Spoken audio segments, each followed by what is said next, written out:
Ayo.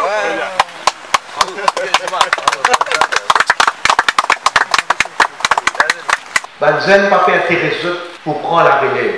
Ça, projet-là, comment dire, il cadré avec mon philosophie de mon gouvernement, pour qu'il nous modernise tout le secteur. Pour nos sécurité alimentaire, nous impose presque la totalité de nos besoins. Et nous besoins n'est pas capable totalement dépendant de l'extérieur. Superficie de la terre qui peut diminuer l'année après l'année. Qui fait parce qu'il y a la pression. Les autres secteurs, ils ont la terre, ils ont un certain développement, et la pression, le projet d'infrastructure qui nous peut faire.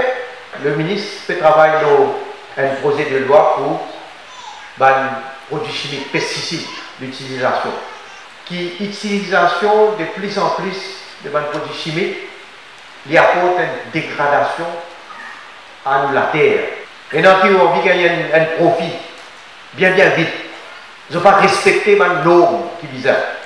Ils ont qui nous retrouvons un abus, pas respecter les règlements, vous prenez une sanction.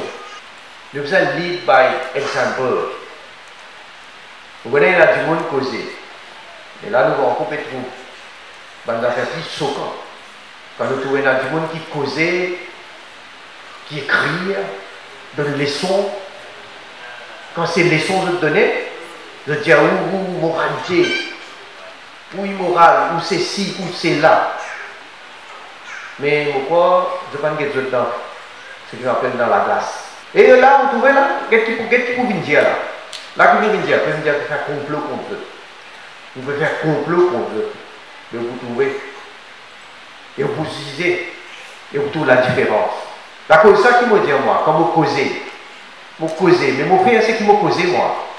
La structure que vous trouvez devant nous, c'est justement pour protéger nos plantations et réduire le risque de dégâts qui va causer le vieillissement de la population des vannes plantaires.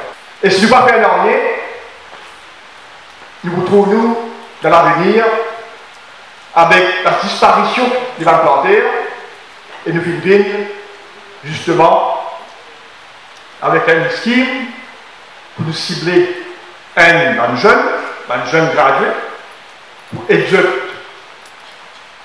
rendre un secteur d'activité quelque part vivre là. Faire un appel de candidats qui sont intéressés. Au cours de 52, puis faire un programme, un exercice de sélection.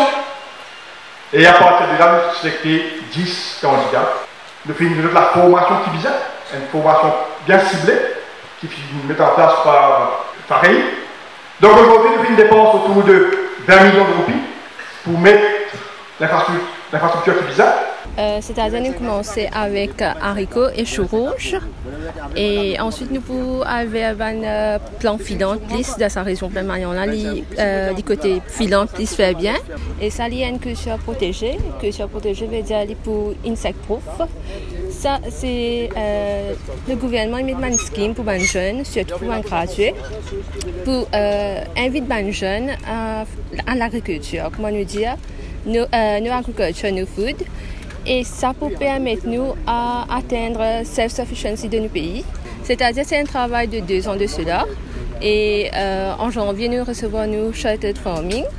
Et suite à ça, nous commençons à mettre la main dans la terre dès janvier. Côté infrastructure, c'est le gouvernement qui met en place. Et nous de nos côtés, nous achetons nos semences, nous fertilisants et aussi bien nous pouvons suivre une réglementation Morigap. Qui concerne les affaires de la santé plutôt. Nous servons minimal pesticide use. Moi qui me suis pour inviter des jeunes qui dit n'importe quel domaine parce qu'ici il y a 10 personnes de différents backgrounds. Je suis pour inviter des jeunes de gradués ou HSC holders. Inviter à appliquer ce scheme là et ensemble de la main nous pouvons aller, nous sommes capables de contribuer pour nos pays.